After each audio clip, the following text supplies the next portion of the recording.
Drošības instrukcija darbam ar lentzāģi. Darba galda sagatavošana darbam. Pedagogs apskata iekārtu un pārbauda darba virsmas apgaismojumu, elektroierīces iezemējumu.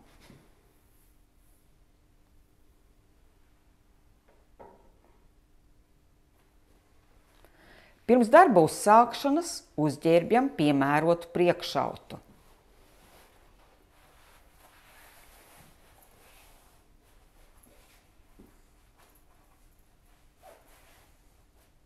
Un uzliekam aizsargbrilles, jo tās aizsargā no skaidu iekļūšanas acīs. Sakārtojam garus matus ar matu gumiju. Sakārtojam darba vietu, noņemot visus nepiederošos priekšmetus.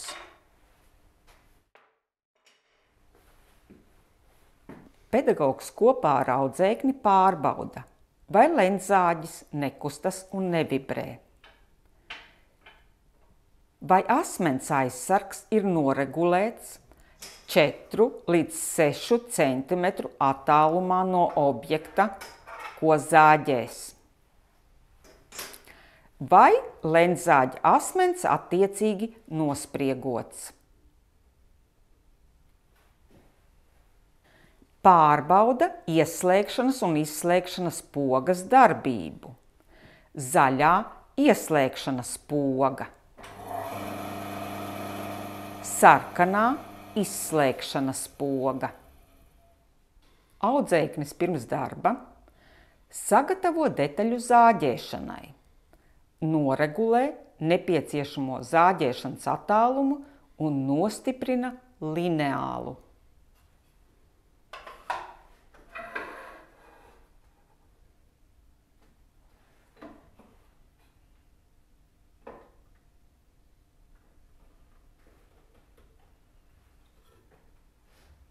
Audzēknis sākot darbu, ieslēdz darba galdu.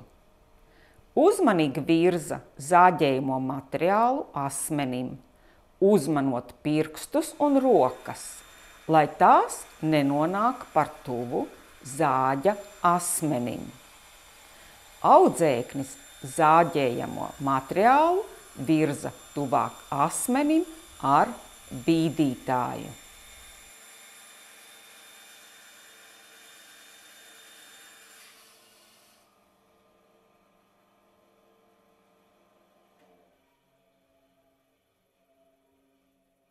Sasniedzamais rezultāts – nozāģēts saplākšņa līstītes atbilstošā izmērā.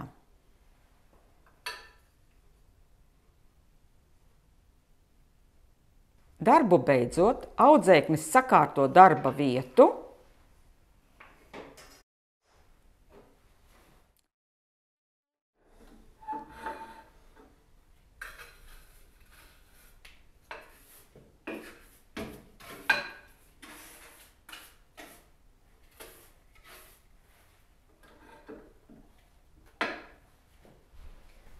un atstāja to tikai ar pedagoga atļauju.